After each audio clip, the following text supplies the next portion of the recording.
course here. So now, at the end of the day, I hope you will still stay awake another hour, stay with me, because now the topic of the last hour of the day will be all on PTMs, on post-translational modifications, and on phosphosite localization using targeted proteomics. So I have structured this presentation into two parts. In the first part, I would like to, again, give you a rather broad introduction into what PTMs actually are and why they are interesting. I would like to discuss with you the typical workflow that we apply in terms of sample preparation and spec measurements when we do PTM analysis. And I would like to end this first part with some key technical challenges that we are facing currently in PTM studies. And that will also then bring us directly to the second part, where I would like to look with you into one specific challenge, which is the localization of PTM sites. And we will look at one real case study from myself where the purpose was to position phosphosites on peptides. And in the very last part, I would like to just briefly show you a little bit how PTMs can be set up in Skynet itself. Okay, so let's get started with part number one. Whenever there are questions arising from your side, please don't hesitate and just interrupt me at any time. So what is a post-translational modification? I guess in this audience here, I do not really have to introduce that, but let me just very briefly summarize. So after mRNA gets translated by the ribosomes, the formed polypeptide chains are often not the ready mature protein, but they need to undergo further processing before they become the functional mature protein. And these further processings is what we call post-translational modifications. And what most people consider or think about when they speak about a post-translational modification are those modifications that are reversible additions to chemical groups to either the N-terminus or C-terminus or to the side chains of proteins. And so the typical examples of this reversible addition of chemical groups are, for example, phosphorylation, methylation, acetylation, or oxidation. But next to these reversible additions of small chemical groups, there are also a variety of other PTMs that are occurring on proteins. For example, the reversible addition of another protein, another polypeptide chain to a protein. Typical examples here are, for example, ubiquitination or simulation. But the cell can not only attach large polypeptides at a PTM, but cells can also attach other large complex molecules in a reversible way, like, for example, sugars or fatty acids, or the cells can do ADP ribosylation as a PTM, a reversible PTM.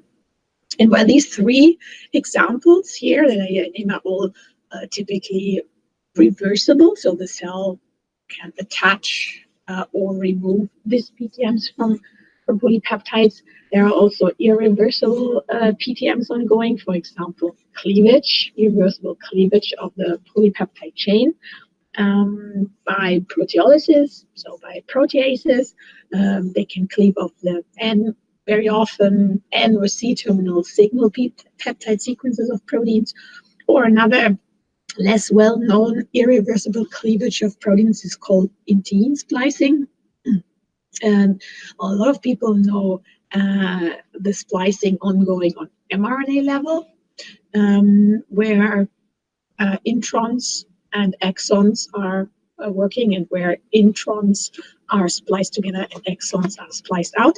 And something very similar can actually also take place on protein level, where we have intein and extein sequences, and exteins are spliced out and inteins are spliced together. And that's also an irreversible PTM that can happen. And then finally, we have also irreversible amino acid modification. So deamidation, for example, is an example for this type of PTM. So what this whole slide, or this whole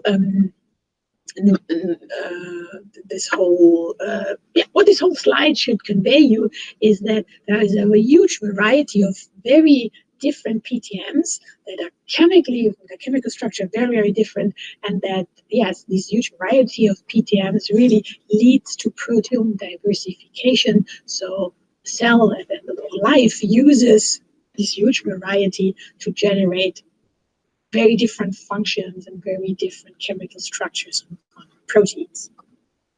Now, why are these PTMs interesting and what do they influence? So almost every protein gets modified at least once on one or even several positions during its lifetime. And this whole process of attaching and removing PTMs on one or several sites in certain time space is what we call the PTM code. And this PTM code really regulates and fine-tunes the function of proteins in time and space. And actually, I think all the protein functions that you can think of a protein can fulfill have been already been associated to a PTM function. So here's just a starting list of functions that are influenced by PTM: cellular localization, activation or deactivation of enzyme activities, signal transmission, cell-cell interactions. PTMs can change the conformational state of a protein, its solubility, its stability. PTMs are involved in degradation and many, many more functions. So PTMs are involved in pretty much everything you can think of. And unraveling the PTM code, so understanding when a protein gets modified in time and in space, and how different PTMs are actually communicating with each other, how they crosstalk with each other, is one of the great challenges that molecular biology faces at the moment. And the fact that, this is a currently very, very interesting topic, you can also see from this slide here, where we plotted the number of PubMed publications that contain the term PTM, either in the title or in the abstract, by year, and you can see that there is an almost exponential increase in papers that describe and publish PTM work. So it's really a very, very state-of-the-art important topic to study. Now, how can PTMs and proteoforms, so a proteome form is, what I mean with a proteome form is a protein polypeptide chain, the same polypeptide chain that carries different PTMs. So how can they be analyzed? And there are two major analytical strategies that people use to study PTMs. The first strategy is to work with antibodies, with PTM-specific antibodies, and to then do Western blots, or Luminex assays, or protein arrays to study these PTMs. So there are antibodies that are either specific towards a general PTM, so there are antibodies to enrich for acylated lysines, for example, but then there are also antibodies available there that are specific for certain PTM sitting on a specific peptide or a specific protein. And all these antibody-based methods can be very valuable and can work very well. You can measure antibodies very sensitive with Western blots or with this type of assay. You can also multiplex greatly. But the big disadvantage of these antibody-based methods is that you need a well-working antibody. And to have well-working antibodies for PTMs is even more challenging typically than just having antibodies for specific proteins.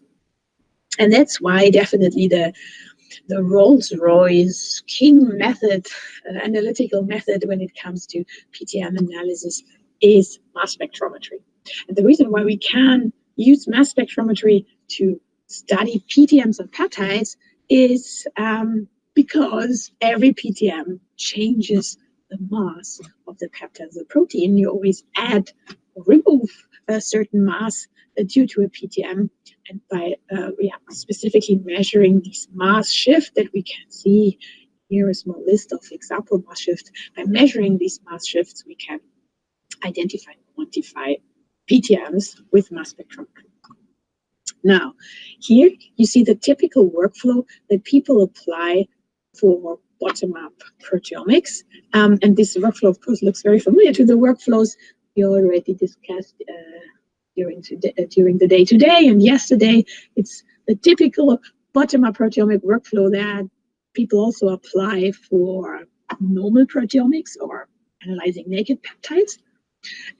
But there are in each of these steps some specific considerations that you can think about if you want to do a PTM analysis. And on the next slides, I would now like to give you some specific thoughts or tips, tricks that you can think about in each of these steps when it comes to PTM studies. So let's get started with the first step of protein extraction.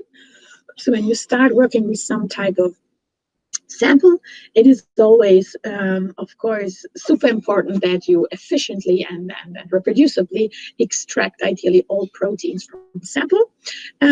However, when it comes to PTM analysis, this extraction step is especially important because there is one very important thing to consider here, and that is the fact that the PTM status of a protein can change very rapidly during this protein extraction step compared to when you do normal proteomics, where you want to determine just the concentration of a protein.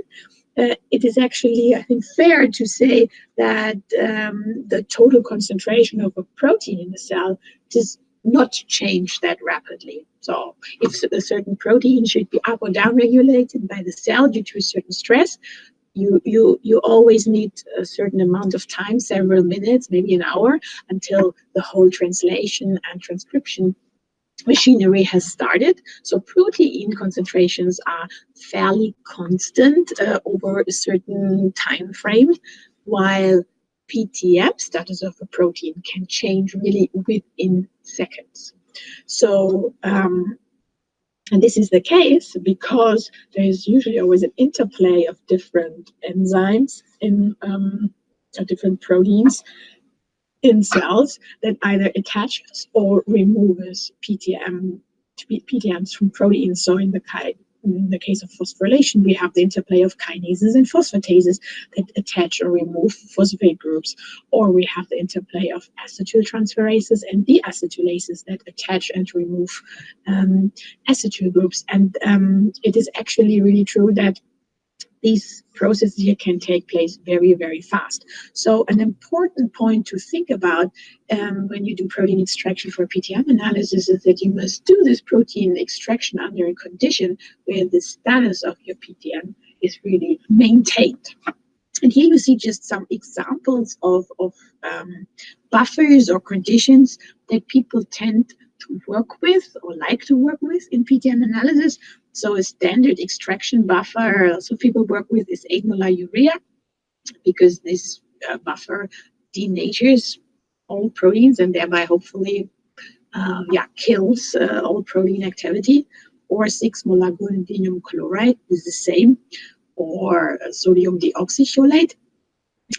One specific thing that people often do when they work with bacteria or yeast, and when they want to do PTM analysis, is they add trichloroacetic acid to their growing cells, because TCA does also kill proteins, that it denatures all proteins and thereby kills all enzyme activity, which can also freeze and maintain the PTM status.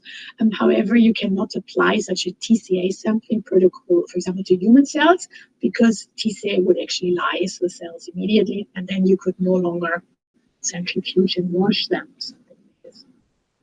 But with bacteria or yeast that have this rigid cell wall, TCA sampling is something worth considering.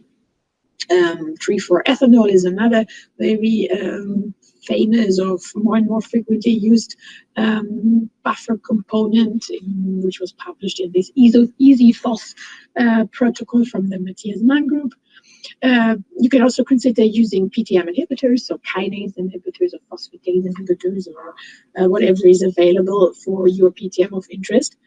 And then there is the strategy to try to work as cool as possible for PTM analysis, or just the opposite, heat your cell in your cells or your sample in order to inactivate all enzymes and to maintain the PTM status. So these are all suggestions and ideas and examples of what people do. And the point I want to make here is just that, yeah, when you plan a PTM study, this protein extraction step is something you should really think about, and you should maybe invest on optimizing and finding a good protocol for your sample and your PTM.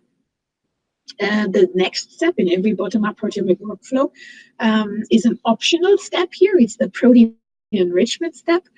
And this is something that you can do in order to improve the sensitivity of the measurement. So one big problem that we have when it comes to PTM analysis is that peptides that carry PTMs tend to be of lower concentration, because very often a PTM does not occur on a protein to 100%, maybe only to 1%. So that's one reason why PTM peptides tend to be lower concentrated than naked peptides. And then there is also the second problem, that peptides that carry a PTM might not be as good detectable in the mass spectrometer than naked peptides.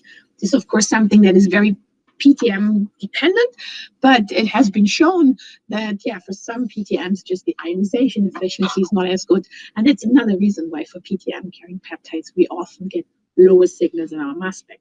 And this is the reason why we need to improve on our sensitivity in our sample preparation. And one way to do that is to do protein enrichment. And protein enrichment protocols people work with is, for example, co-immunoprecipitation or affinity enrichments of certain proteins of interest. There is a well-established protocol for histone purification to specifically enrich histones, or you can work with different products that enrich specific proteomes, subfractions of your proteomes. For example, there are beads available that specifically bind kinases to enrich for kinases and so on.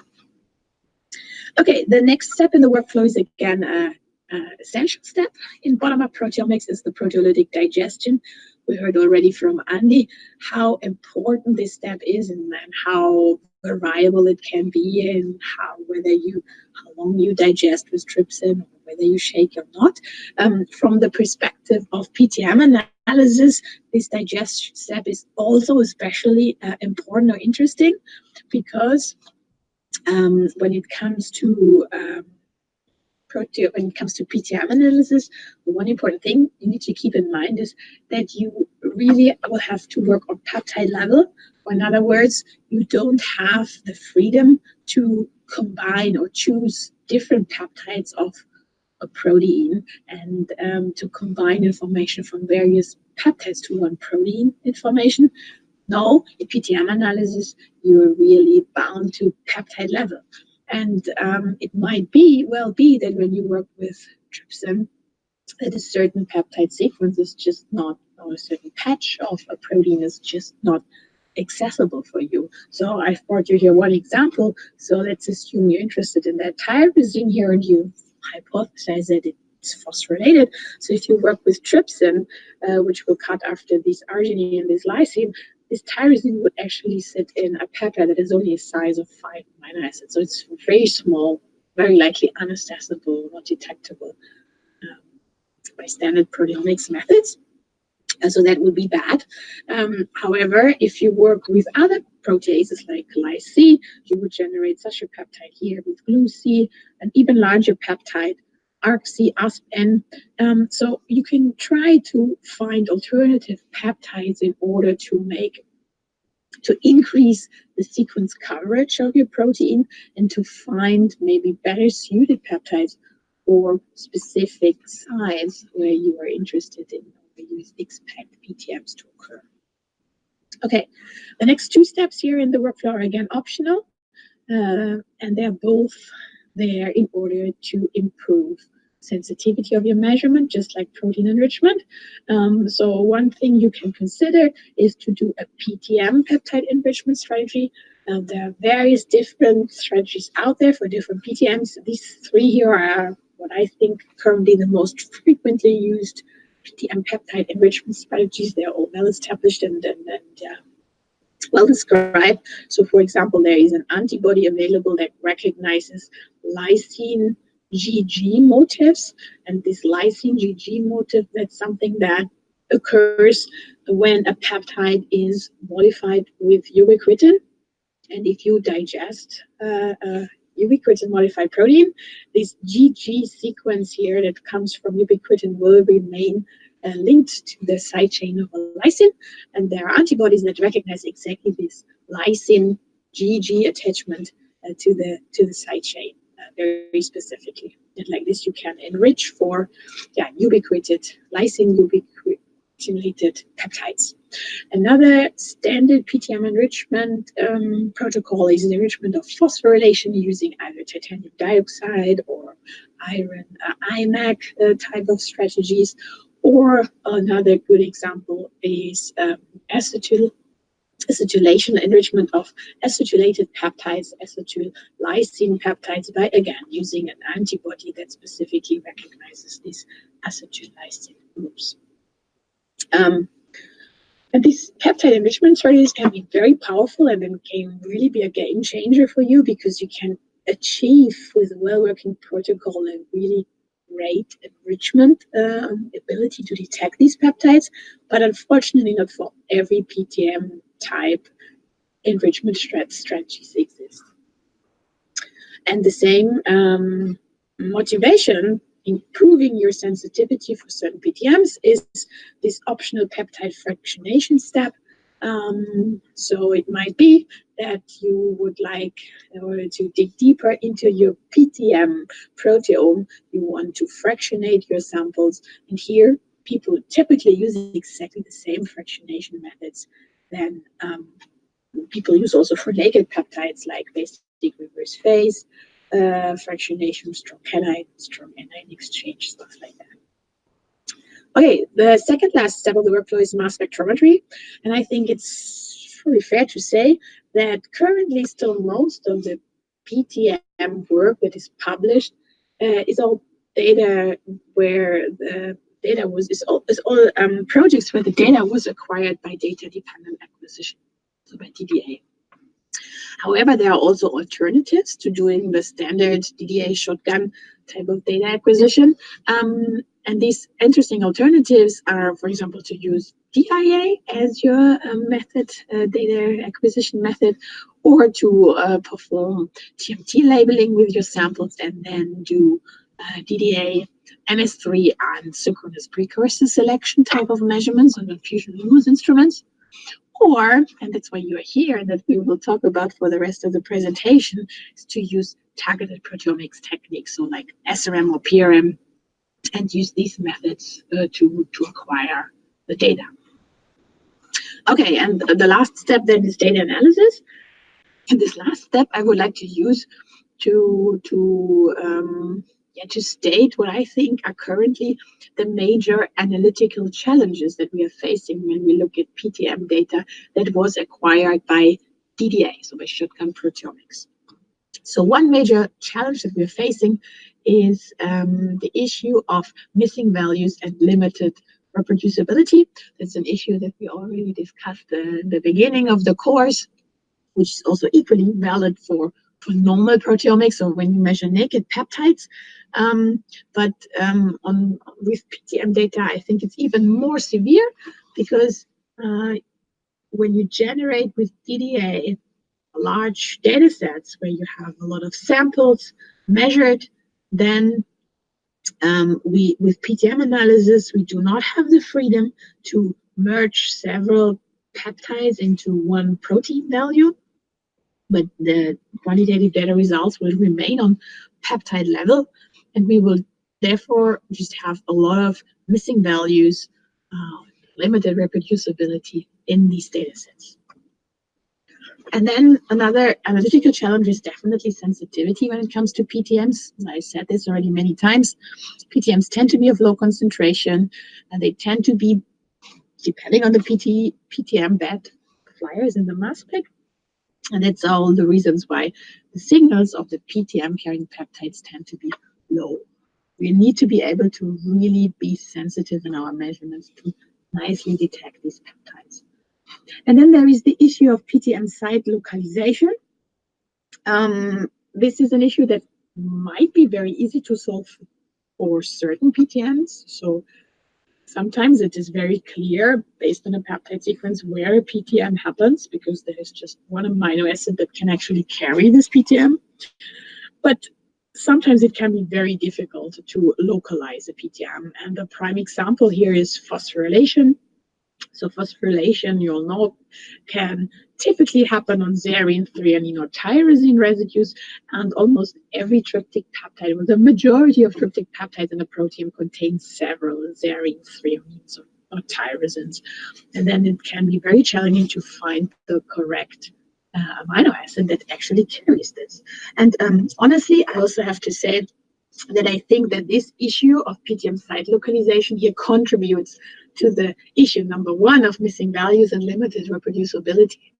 Because if you do a DDA analysis, and if the algorithm that you're working with is not capable of reproducibly putting a certain PTM to always the same amino acid in a peptide, but if instead, in sample 1, the algorithm says a certain PTM sits on serine number 3, and then in sample number 2, it puts the same PTM on serine number 4, so another serine, what will happen is that the data matrix that you will generate in the end will contain more phosphopeptides on the y-axis, right? You have more lines in there, but you will also have more missing values, because sometimes the algorithm puts the phosphopeptide describes or quantifies one phosphopeptide version, and in the next sample, the alternative phosphopeptide version. So just as an additional comment, why this PTM site localization issue actually negatively affects also this issue of missing values. Yes, and then a last challenge that we have in PTM is the challenge of studying different proteoforms. Because as long as we actually apply this workflow that I show you up here, this bottom-up workflow where we digest our proteins with peptides, we completely lose with this workflow the information of how peptides occurring, of how PTMs occurring on different peptides are talking, or we are talking to each other. Because at the moment we do bottom-up proteomics and we digest, we do not know where certain PTMs were sitting on different proteoforms. But if you really want to unravel a PTM code, and if you want to know how PTMs are occurring on different positions of the proteome, of a protein, then we would need to stop digesting our proteins and start doing top-down proteomics to really measure complete proteoforms. And that's, as we all know, very, very challenging. Okay, so what I would like to now show you next is I would like to show you how targeted proteomic methods such as SRM, PRM, or DIA can actually help to improve on these first 3 analytical challenges that we face with DDA. And I think we already discussed a lot how these methods can improve the issue of missing values and reproducibility and sensitivity. And therefore, I would from now on like to focus on this PTM site localization issue and how we can improve on better localizing our PTM sites with targeted proteomics. Okay, so this brings me to this part 2. And I would like to start this part 2 with a real life case study from my own research. And hopefully this will, help you in understanding or give you a feeling of this problem and how this problem of site localization can be tackled. So one of the projects that I worked on during my postdoc was to investigate phosphorylation changes in yeast upon osmotic shock. So what I did at that time was I grew yeast in cell culture in various replicates in a normal medium, and then I added salt, high concentration of salt to the medium, and measured, grew the cells in that salt medium. And the purpose was to compare the phosphoproteomes between these two growth conditions. So what I did at that time was to perform the standard phosphoproteomic workflow that we had established in the lab. So I sampled my yeast cells here with TCA, with the trichloroacetic acid protocol, and with 8 molar urea in my extraction buffer. I digested with trypsin at the time, enriched the phosphopeptides with titanium dioxide, and then I measured those samples in shotgun proteomics, data-dependent acquisition mode, on LTQ Orbitrap, and as a result, I generated then this quantitative results table where I had different phosphopeptides here in my lines, and I had different quantification values before and after the osmotic shock. So, and what you see here on this slide is some sections from this original quantitative results table that I generated at that day, for 2 different peptide sequences, one coming from the protein GPD2 and the other one coming from the protein GPD1. And what was special about these 2 different peptide sequences was that they occurred multiple times in my results table in various different isoforms. So, for example, this peptide sequence here of GPD2 contained 3 possibly phosphorelatable amino acids, namely 3 serine residues, and I found all 3 different versions of single phosphorylated peptide, of this specific peptide in my sample. Plus, I found 2 doubly phosphorylated versions also identified and quantified.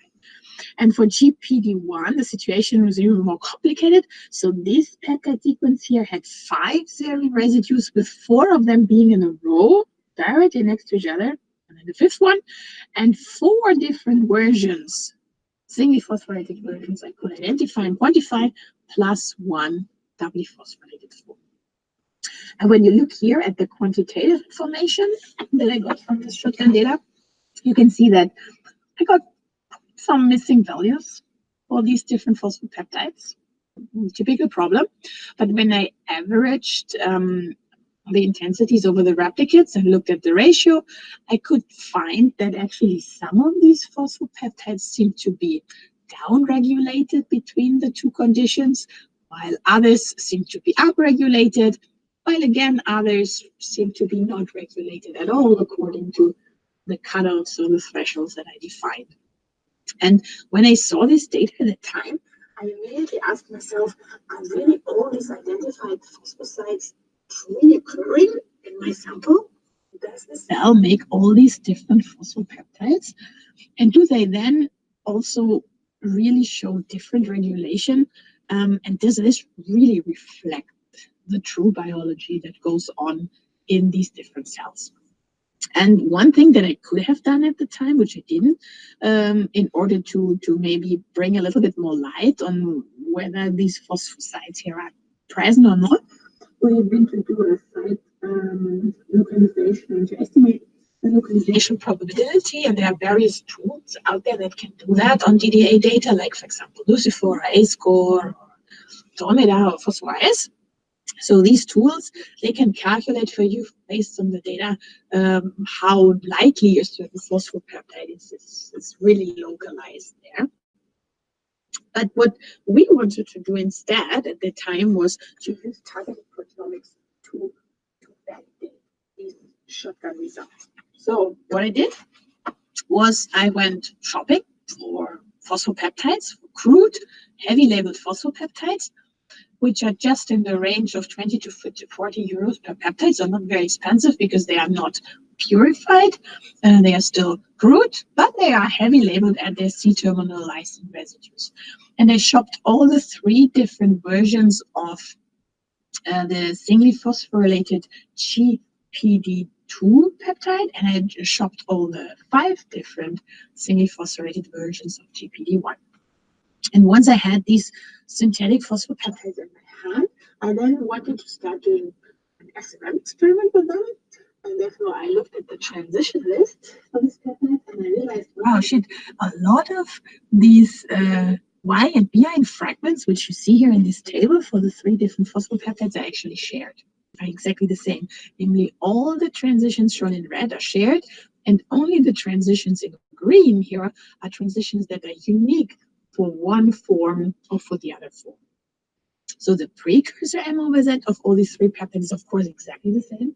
They all have exactly the same chemical formula, right? But the difference of these peptides really just occurs for specific Y and B ions where these different peptides are different from each other. And when you look at this table, you can see that there are 2 unique Y ions for this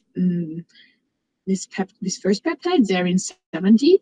There are 3 unique Y ions for this 75, serine 75, and there's not a single unique fragment ion for serine 72. So now you might think, oh, this is really bad, right? So there's not a single unique transition for serine 72, so I will never ever be able to say for sure whether this peptide is present or not.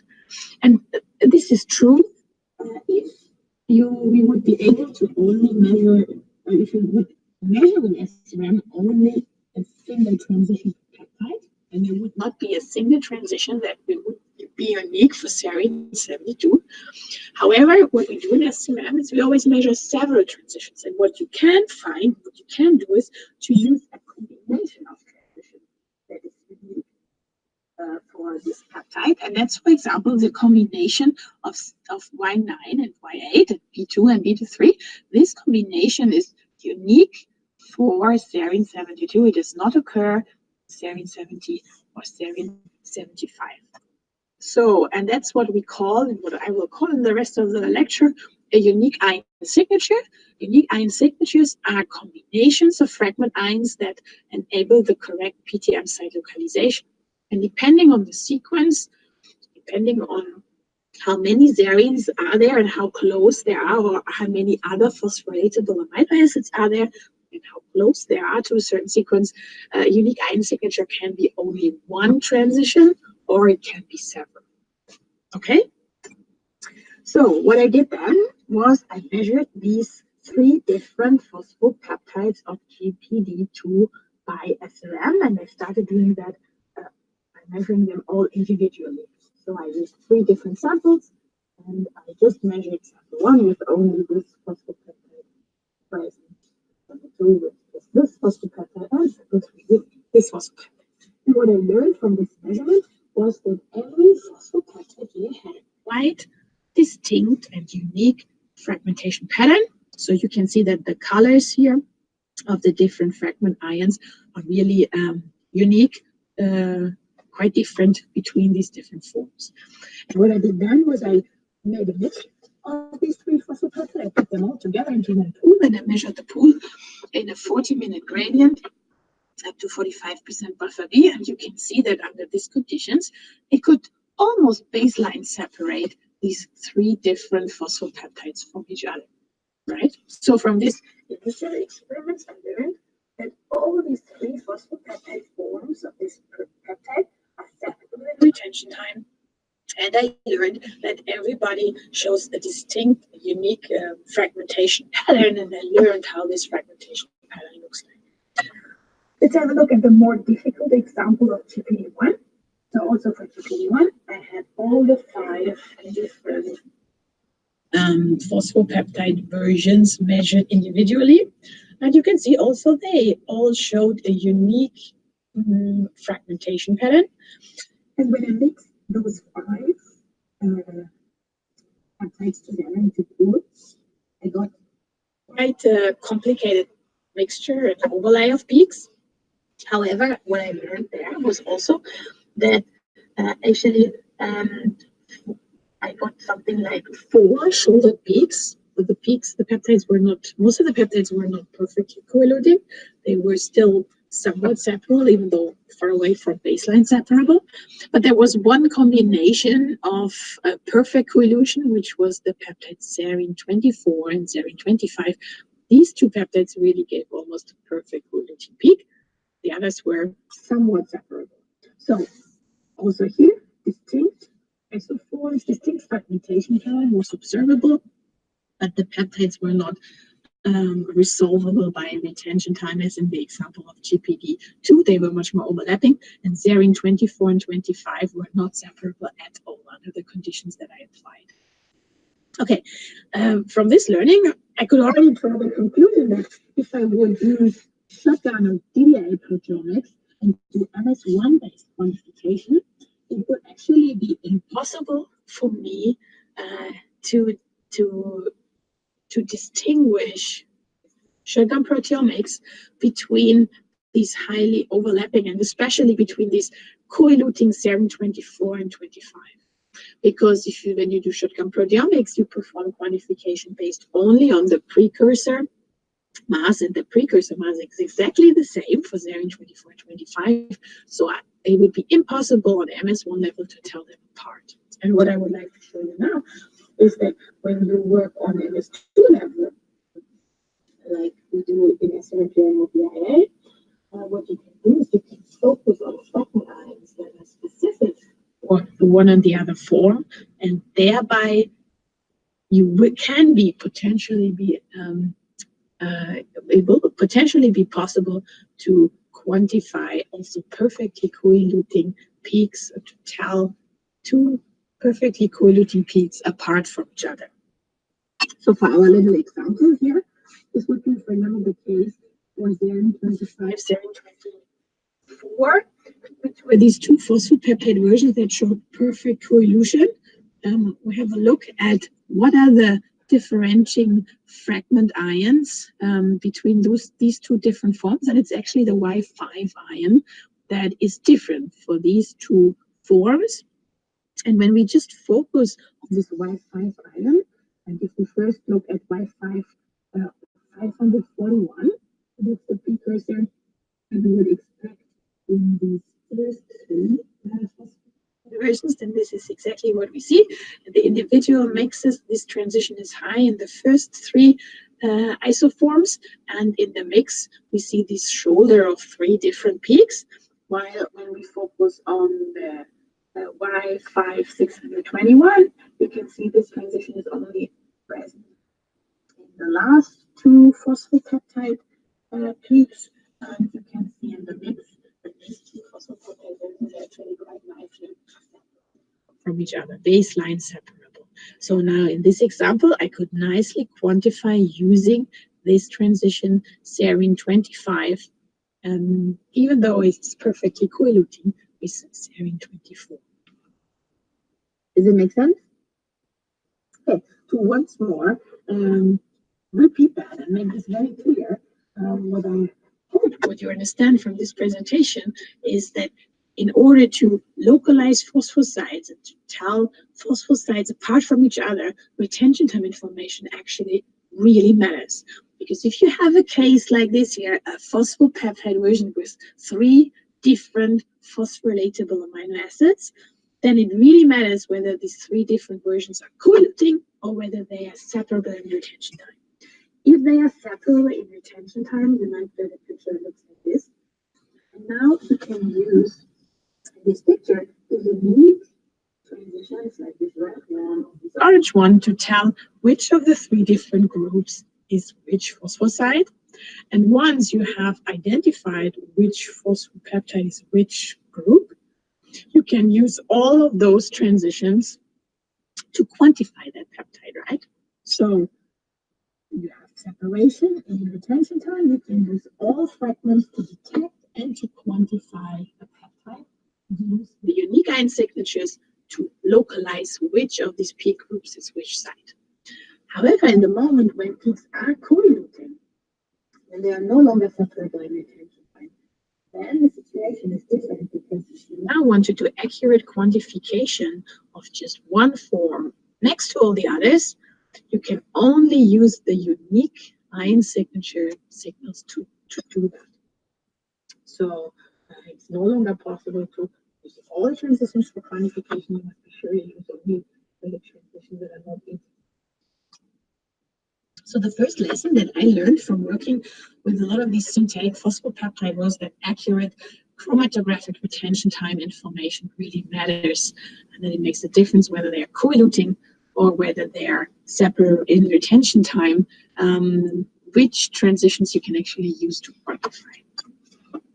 And then there was a second lesson that I also learned from the study, and that regards neutral losses.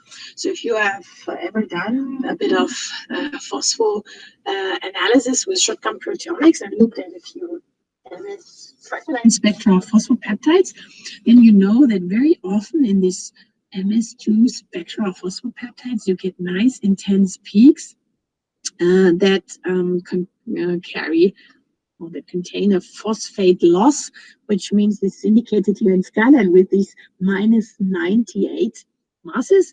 And what these phosphate loss peaks mean is that in these cases here, fragmentation of the peptide has not only occurred in the peptide backbone, but also the phosphate group at the side chain has been fragmented off. So this is demonstrated here. So what can happen with phosphopeptides if you fragment them is that this peptide, this bond here between this carbon and this oxygen actually breaks, and then you will generate a dehydroalanine amino acid at this position. Right? And when I saw this initially, I thought, wow, that's cool. I can use these neutral loss phosphopeptides because they are generating an unnatural dehydroalanine amino acid. So whenever I find a dehydroalanine amino acid in my data, I know it has been a phospho serine or phosphorus 3 or serine here in this case before, and that means I can localize the phosphosite.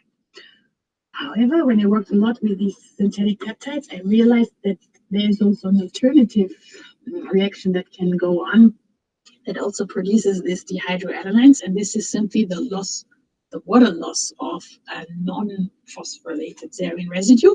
So also in normal serine residues, this bond here can sometimes break, and then you also generate a dehydroalanine. This happens usually to a much lesser extent or less frequently than with phosphate groups, but it definitely occurs. It can definitely happen. Depends a lot on the sequence of the peptide, how frequently this happens. And it does occur.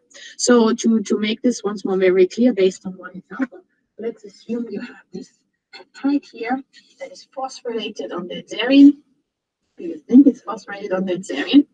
And if you would now use the Y7 fragment ion, where also this bond here broke, you will have the dehydroalanine at this position, and the mass of the fragment ion will be 785.51 MOZ. So if you see this mass, if you use this fragment ion or this transition in an ester MSA to verify or to validate the phosphorylation position, this would be very dangerous, because if you would have exactly the same peptide present phosphorylated at this serine here, then fragment ion can also be generated by a water loss of that serine.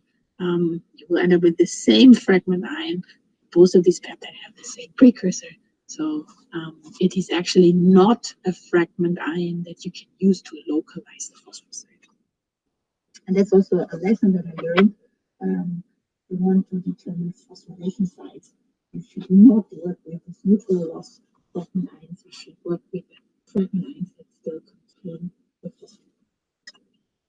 Okay, and on this last slide, I just would like to show you now that actually all this work that we invested into ordering the synthetic phosphopeptides, measuring them first individually, and then mix and looking at all these chromatograms is really worth the effort, because we use now exactly what I just showed you, what we learned, to quantify phosphopeptides in real samples. So what I did at that time was I used my phosphine-enriched yeast cell lysates with light, and I spiked in these mixes of synthetic peptides into the sample.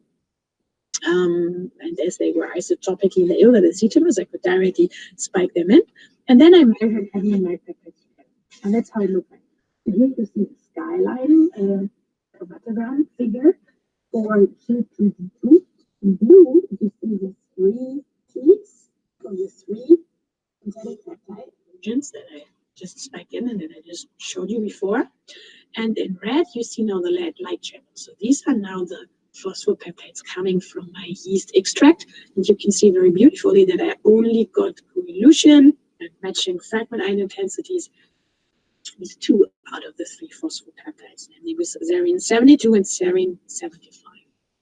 And we did this then in replicates before and after the osmotic shock, and we found a slight but significant downregulation of both of these phosphosites. And also for TP1, we could find a good solution, a good finding.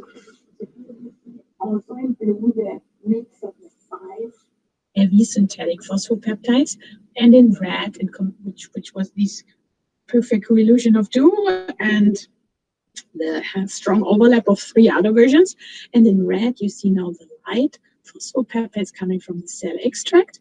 And you can see, again, I have coelution only with 2 of the peaks at the relative fragment intensities. I could unambitiously identify that I have only the phosphopeptide serine 24 and only the phosphopeptide serine 27 present in my sample. And as both of these endogenous samples here were now baseline separated, I could use all the transitions to quantify them. Exactly, and we found that these 2 phosphosites here were actually upregulated upon osmotic shock quite significantly, and we then did also in this publication here in MSB and from 2012, a really long time ago. So there we then did some follow-up experiments where we mutated these phosphosites and could then also once more validate these, with these mutants the function and the validity of the importance of these specific phosphosites. Okay, so at the end of this presentation, now I would now just like to show you a little bit in some of the live demo how you actually make this Skyline document ready to understand and to work with PTM. And the important app for you to go to is in the peptide settings, the modification tab, where here under edit list, you can actually select structural modifications. And you can see here from this, when you press this triangle here, you will get actually by default, Skyline will show you all the UniProt modifications that are available in UniProt. And our phospho-ST, our phospho-Y modifications are in there, so you can directly check them. And then Skyline will already show you the completely filled out edit structural modification tab.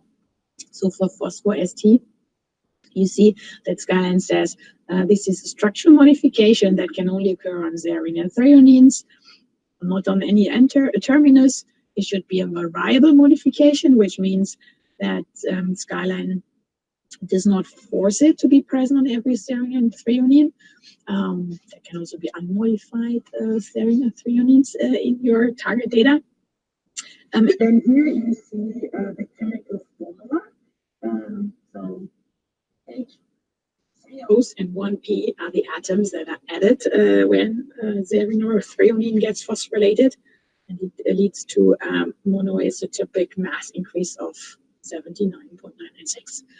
And then there is this also very helpful and useful neutral loss button down here. So here you can specify specific neutral losses that occur with this type of modification. It's kind of be able to understand and to work to show neutral losses. Exactly, and this type of you can define like this in your Skyline documents any types of PTMs, either by selecting anything here from this drop-down menu, or you can also just generate your own PTM. If you're working with crazy glycosylation structures, for example, you can give it a name, define the amino acid where it should occur, and as long as you know the chemical formula that your PTM attaches to the protein, you can add them here, and then Skyline will be able to understand that. And as a last thing I would like to show you, once you have set now this PTM, how do you get a PTM carrying peptide into your Skyline document, into the target window. And there are actually two ways how to do that. One option is that you simply insert via insert peptide or insert phosphofile or whatever. You insert first only the naked peptide.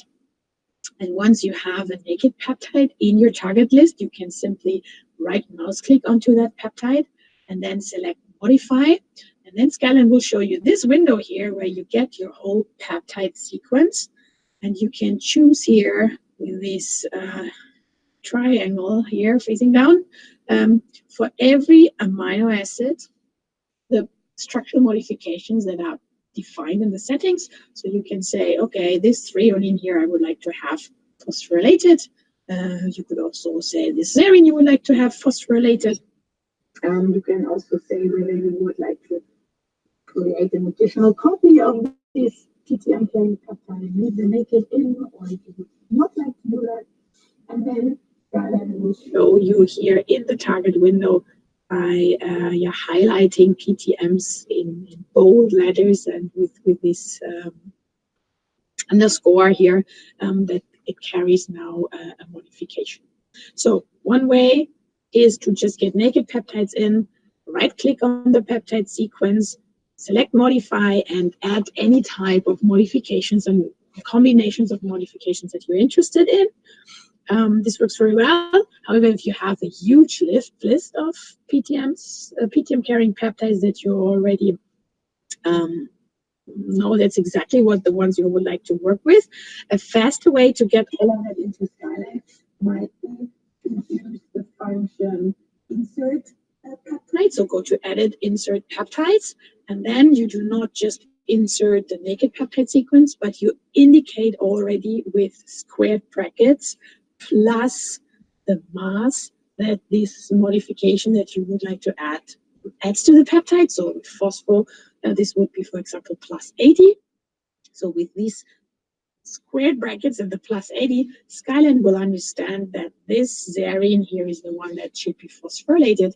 And if you insert that now in your document, you will directly have the phosphopeptide at that position be inserted, and you can insert thousands and tens of thousands of phosphopeptides very fast, very specifically into Skyline.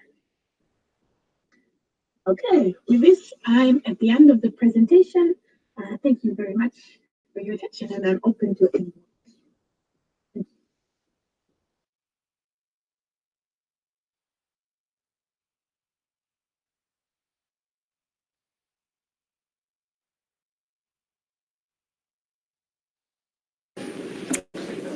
All right, we're in the final stretch, everybody. Welcome back for this last half-day session. Thank you for sticking through. This morning, we'll be focusing on system suitability for LCMS.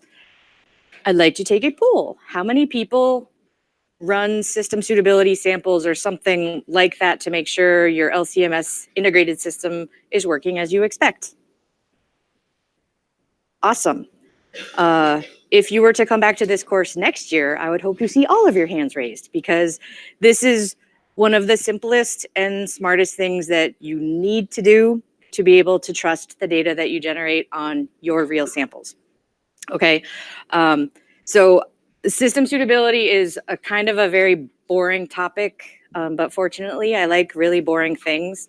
And so I've spent a lot of time developing system suitability and evaluating it and helping to try to move the field to also do the same for proteomics data. Okay. First, what is system suitability? And here are a couple definitions that I pulled from the interwebs. One is from the FDA. One is for this International Conference on Harmonization of Technical Requirements for Registration of Pharmaceutical for Human Stuff. And these are very wordy definitions. Simply put, it's the analysis of a known sample to assess your system performance. Many people don't think this is necessary, or the thought doesn't come to them, because we calibrate our mass spectrometers to make sure we have accurate mass, isolation, detection intensity, but we do that by infusion of a calibrant. We might be able to prime and purge, measure the flow rate of our LC, and that's great. But that doesn't really take into account the column that we use, which is integral to LC-MS. So the idea here is we want to take our system that we're using in its entirety to run our samples, monitor a known sample, track its performance over time, and hopefully predict when the system might be beginning to go out of performance criteria that is acceptable. Also to monitor its performance and define an acceptable range of retention time shift or peak area variability. And so this is meant for illustrative purposes, but it is real data. When we first started our CPTAC studies, not every lab was running a system suitability. So when we did our second study, we insisted that everybody should. And here we've got one lab that was running and all of the transitions overlay and it looks beautiful and the peak width seems it's a nice Gaussian shape.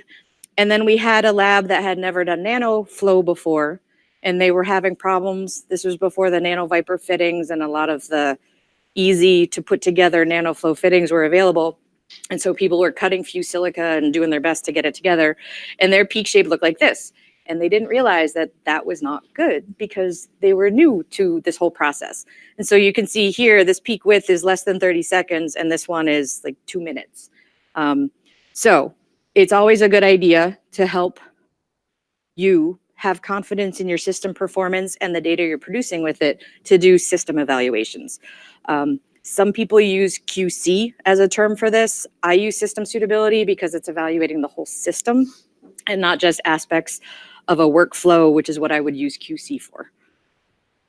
Okay. Leading in, is system suitability the same as QC? I don't believe it is, but there may be some debate out there. QC is quality control of your method. So if you spike an intact protein into your sample, you are doing a quality control on your digestion. We're not looking at our sample handling workflow. We're only looking at performance of our LC and MS system integrated together. QC takes into account the sample prep.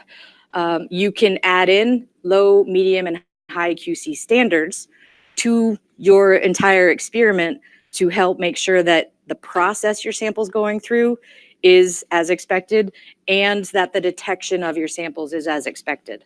And so, again, relying on expected responses. QC is method specific. You're not going to run a small molecule QC if you're doing